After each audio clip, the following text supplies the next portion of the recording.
நம்ம இதை வெளிப்படையாக வந்து சொன்னதால இந்த ஐயாஸ் மாதிரி இன்னும் யார் யார் இருக்கிறாங்களோ எல்லாம் ஒரு அச்சத்தில் இருப்பாங்க.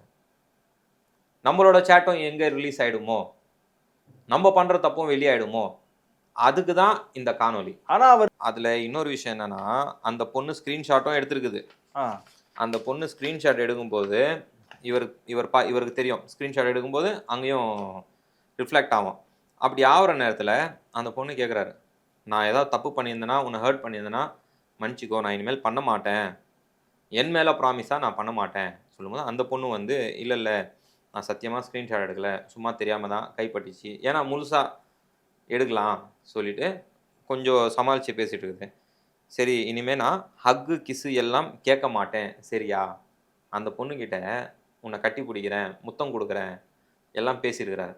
இது வந்து வேனிஷ் மோடுன்றது எப்படின்னா, கொஞ்ச நேரத்தில் அந்த சேட் வந்து டிஸப்பியர் ஆகிடும், டெலீட் ஆகிடும், எல்லாருக்கும் புரியாமல் டெலீட் ஆகிடும். அதனால் அந்த பொண்ணு என்ன பண்ணியிருக்குன்னா, இன்னொரு ஃபோனை வச்சு வீடியோ ரெக்கார்ட் பண்ணிகிட்டு இருக்குது இந்த சேட் எல்லாமே. இப்போது உங்களை உண்மையாகவே அந்த பொண்ணு மேலே வந்து உங்கள் மேலே ஒரு மரியாதை வச்சு வந்தது, ஆனால் இப்போ நீங்கள் உங்கள் மரியாதையை கெடுத்துக்கிட்டீங்க.